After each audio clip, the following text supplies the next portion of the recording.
Hello and welcome to another episode of the Montessori Moments podcast. My name is Elias Rodriguez and I'll be your host. I'm very excited about today's interview with Dr. Cameron Camp.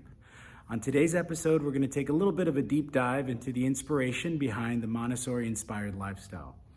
It wasn't exactly something I was ever familiar with. Actually, the word Montessori kind of reminded me of children's school, and even then I didn't really understand what that was. So when I had the opportunity to learn about it directly from Dr. Camp, he came to the senior living facility that I worked in, or I still work in, Southern California, called Roundtree Gardens. And he did this training for our memory care called Montessori Inspired Lifestyle. And he used Montessori principles to help guide the way that we worked, cared, and treated each other, including the residents that lived here. And it was so impactful. It felt like we really could be actionable about what we learned very quickly. We got success on whatever we did very quickly. And I also felt that it brought this fire, this ability to feel as though we were in control of our own actions and destiny. Not that we weren't before, but it helped us to become creative about it. That was also true of the community members or the residents that we worked with. So Dr. Camp has a background in clinical psychology, got his bachelor's, master's, and PhD at the University of Houston in Houston, Texas, and then kind of developed all of this through some research at a research institute in Menora Park in Ohio. So I hope you enjoy this episode. I was really looking forward to it, and I hope I was able to extract enough information to give everyone an idea of kind of what it was and what it is. Without further ado, here's Dr. Cameron Camp.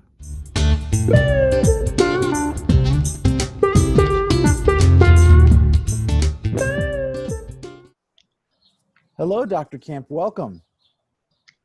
Good to see you. How are you doing, Elias? I'm very excited to be doing this interview with you. Thank you for joining me. So I'll tell you a little bit of background. I had the first opportunity to meet you when you came out to Roundtree Gardens to talk to us and train us on the Montessori Inspired Lifestyle for our memory care. Prior to that, I didn't really know too much about Montessori or about Dr. Camp. So give us a little bit of background on the inspiration for the Montessori Inspired Lifestyle. Right.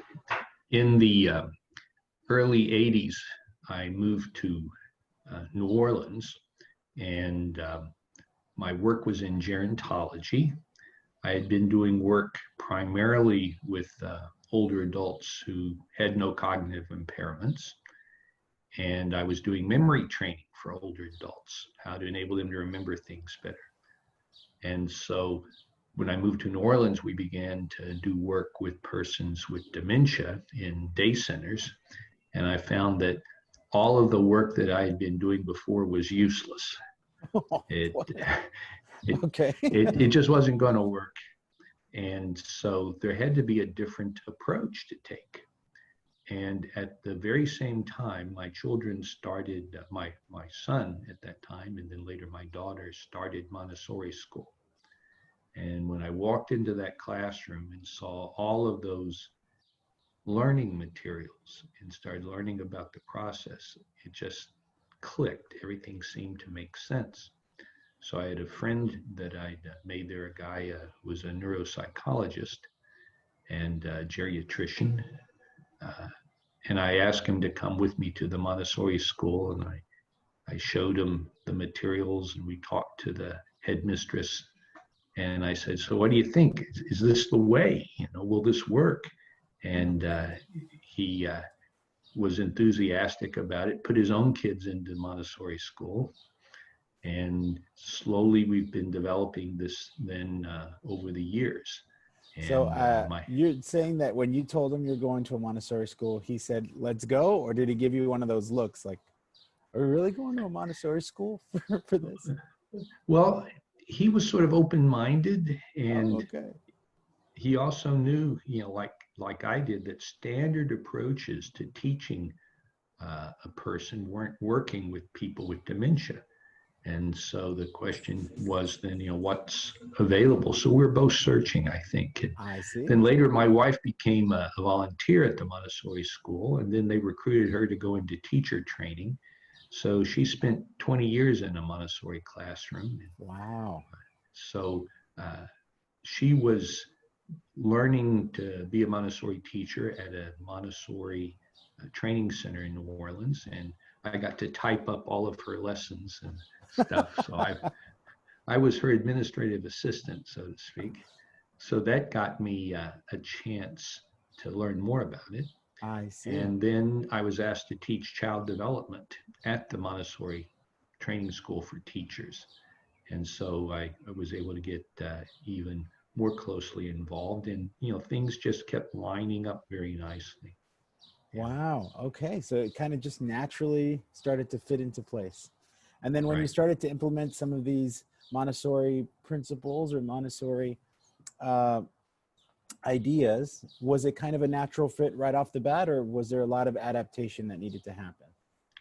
Well, the first thing that I did was to bring some materials my wife had been working with, and I brought them to an older adult with dementia who was in a wheelchair, and I asked if she would show a child how to do these things.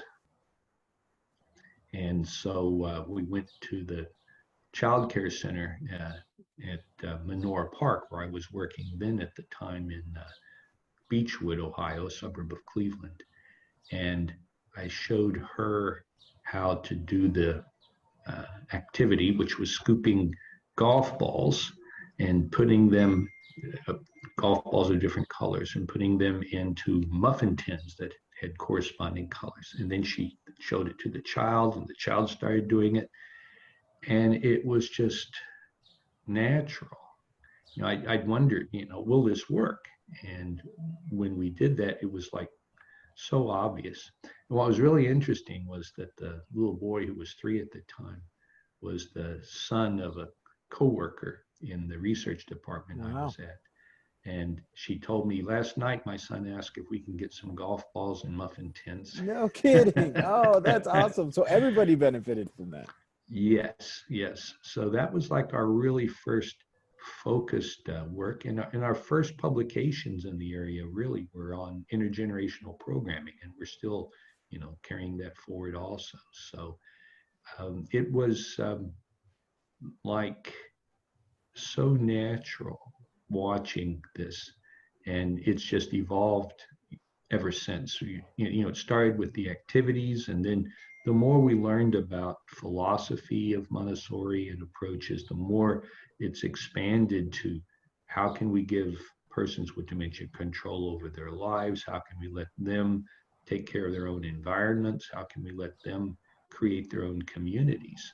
And uh, the evolution continues in that we're now looking at how to use Montessori teaching techniques and principles and values as a management tool, and how we can train supervisors, for example, to become mentors and trainers rather than supervisors, how they can engage staff the way we try to engage residents, how we can empower staff the way we try to empower residents. And then it became obvious that this was, as we say, it's a human thing. Mhm. It is a way of living. It's not just about developing activities for people with dementia. It's about humanizing our interactions with one another. Yeah, I think the word empower that you said is really just the core of what I felt. It was this empowerment that we were giving our residents and community members that, for whatever reason, there was a stigma in dementia that maybe they shouldn't be empowered, or there needed to be a lot of control, or everything that they did throughout their day needed to be kind of scripted. And this empowerment, however simple, sounded kind of radical. And so I can tell you from my experience at Roundtree, after we were trained in the Montessori Inspired Lifestyle, there was a fire The whole staff, everyone was on fire, excited, and it seemed very actionable. It seemed Mm-hmm. simple, and it Mm-hmm. really was empowering. But for both, I would say, just like you had mentioned, the staff felt empowered to try some Right. of these techniques on their own without having to necessarily ask everything from their supervisors. But also, the community members, really, the residents, responded really well and empowered in making their choices and kind of controlling that environment that, for whatever reason, we didn't think would be as easy as it was. Well, you have to sow the seeds on good soil. Montessori said we sow seeds of hope. And I was very impressed with the enthusiasm of the staff there at Roundtree. I remember at the end of the first initial training, the nursing staff all huddled. They put their hands in together and they said, "We can do it on three. 1, 2, 3. We can do it." Which, as a trainer, it doesn't get much better than that. I believe it. So, I mean, why does this one work when so many other techniques, seem to work if you're really, really actively trained and everybody has all the minute details, but this one just seems to kind of work from bottom to the top? Is it working almost everywhere that you're going? Is these principles pretty easily adaptable? It works when the principles are applied and staff are supported in their application. You know, giving residents choice, um, being able to move at the speed of the resident. These are a couple of the key principles, making activity meaningful, um, so that it's not just busy work. That is a set of approaches that works if they're allowed to work, and if staff are encouraged and rewarded for implementing them. If the idea is that we have to keep everything on a strict schedule and everything has to be controlled throughout the day, then no matter what you tell staff, if they're not encouraged to think in this new way, to approach residents in this new way, then it doesn't take hold. So that is one reason why we're looking at Montessori for managers as well as for staff in their interactions with residents. It depends on the support. It depends on a willingness to give up control, a willingness to adapt a change in culture. And so that's one reason why we do our research, because we're able to show that when you do this, you get very good outcomes that are relevant to the industry. I remember we were in December, we were doing a presentation for the state of Texas on person-centered care. And we were talking about choice and how to give residents choice in the food they eat, and to give them choice in the amount of food that they want for different dishes. And someone in the audience there said, how can you do this? And does it work? And Matt Stanley, who's head of Sundance Memory Care, where they have a memory care residence, Brushy Creek, near Austin. It's won a lot of awards for good dementia care that's adopted our approach. He stood up and said, when we adopted the Montessori approach and we started using this approach to design our meals and our menu, we dropped our food costs by 40%. Whoa. And so what people begin to see is it's a good business model. There's nothing, that's you have to have one or the other. These are not, opposing things. That when you begin to adopt these approaches, you get better census, you get fewer accidents, you get a huge drop in the use of psychotropic medications. And so measures that are relevant to an industry begin to move in good directions when you seriously adopt and maintain and encourage this approach. And it has to be that way. Secondly, as you were saying, this is not rocket science. You take 2 steps back and it's common sense. Mm. And people tell me all the time, it's what I always knew was right, and now I'm allowed to do it. Mm-hmm. Yeah. And Yeah, so that's something that makes this universally adaptable. It's based on a set of core human values. It's about treating people the way we want to be treated. I agree. And it really showed when I experienced it, and then I was able to actually implement the principles. I was surprised that even I, who had just learned about it, that even that very day had success, even with my first tries. I think that's what the most blowing away aspect of this was. Man, Mhm. I was able to actually get results that were positive for both of us on the Yeah. very first day of training. I didn't Yeah. have to have, all this training. So that was exciting. Well, I wanted to kind of talk about the spread of this throughout the world. You obviously came to Southern California, where I was working at Roundtree Gardens. Currently, you're located in Ohio. Is that correct? Right. Right.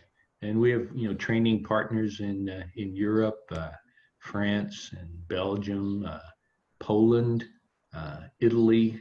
Uh, we've done work in Spain and Norway and the Netherlands and Slovenia, where we have a training partner, UK, Ireland, uh, uh, Singapore, throughout Australia, a training partner in Indonesia, um, South America, Canada, and across the US. Uh, it's a universal set of basic human values and teaching principles that work. What we do is we ask people to adapt this to their own culture. I It's see. not just about language. For example, there's an activity for persons with more advanced dementia where you have a plastic tub that's filled almost to the top with rice.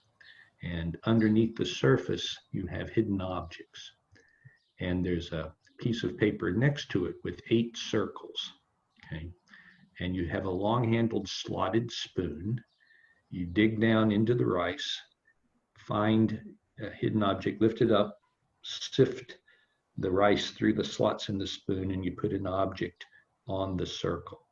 Now, what you're doing is you're giving people practice with upper body range of motion, voluntary, the use of tools, eye-hand coordination, fine gross motor skills, and you circumvent their deficits with dementia. They don't have to remember how many objects have been found, how many are left to go. When all of the circles have an object on them, then you found all the objects. So it's Awesome. basically an external frontal lobe. Now, when this activity was being translated into Japanese, our translator said, we have to use something other than rice because an older Japanese adult would never treat rice like this. Oh, For wow. them, it's like almost, the grains are sacred. I And see. so, can we use something like lentils? Okay. Wow. And then I was working at Menorah Park, which was Orthodox Jewish in their faith expression. And the rabbi says, it's a great activity, but you can't use it during Passover. And I said, well, why not? He says, you can't touch uncooked grain. And I said, well, they're not going to eat it. He says, don't ask me to argue with God. And then we had a Fulbright scholar from India, and she said, don't put just anything under the surface of the rice, put rocks. And I said, why? He says, well, there it's an activity of daily living. These people with small farms and they get the rice. This is what they're going to eat. And they have to clean the rice and get all the rocks out. So for them, getting Oh, rocks out would be very meaningful. I see. And so it's not just about translating into a different language. It's about taking these principles and translating them into a culture. But you can, okay? That You is can. amazing. You can, and it's clearly, one activity had so many Yes. different adaptations and variations. That's pretty incredible and successful in every implementation.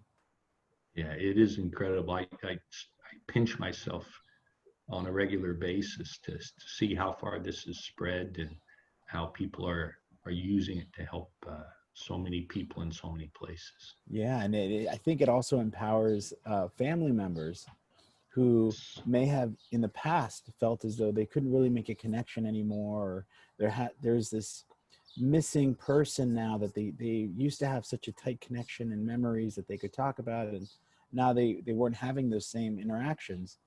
And Right. these principals, without too much training, I mean, just a little bit of conversation, the staff was able to kind of tell the family, hey, why don't we try this? Why don't we do some of these? And they were able to try those very simply and have success. And it made it meaningful also for them. And I thought Yes, it just everybody was reconnects. winning. It reconnects the relationship. See, it's all about relationship. It's all about trust and empowerment, as you said. And when you can enable family members to reestablish the relationship and to see the person once again and not the disabilities, uh, that's really the most meaningful work we can do. It's a human thing, which I think is my It's a favorite human quote from you. thing. Yeah, it really is. So I hope you don't take offense to this, but when we first met and we were having these trainings, you had this quirkiness, this excitement. You were singing, you were on the piano, and you were singing songs right in between some of the lessons. And there was just this dynamic approach that really was different. And I realized afterwards that you were using the Montessori principles on us. Little did we know. So whether it's staff, whether it's training, whether it's community members or residents, it seems like these principles are pretty adaptable, you know, just like you said, in human things. So Right. Yeah, and they're adaptable then in how we interact with staff, how staff interact with each other. As we try to create a community of residents, we want a community of staff, and we want everyone to treat each other with respect and dignity and equality. These are basic needs and ways of interacting. And when that happens, it spills over into your life away from work. And you begin to think about how you're going to treat family members, people that are in your neighborhood. So it's about a way of living. So we'll move backwards just a tad here. And I mentioned that you were singing and playing the piano. What is your background as far as, you know, getting into this work? And were you a musician and then all of a sudden fell in love with the way you made people feel, or what exactly? How did that come out? My only experience as a musician was as a bass player in a garage band as a teenager. But we come from a family of performers, not professional, but people who like to tell stories and sing. That's my family background. So it just sort of is a spontaneous thing for me. But also it sort of loosens people up. I'm not a formal person, and I don't want to be treated formally. So it's hard to treat a person formally who's been singing Linda Ronstadt's "Break My Mind" in front of you, or something else. So. And what's your professional background, Dr. Kemp?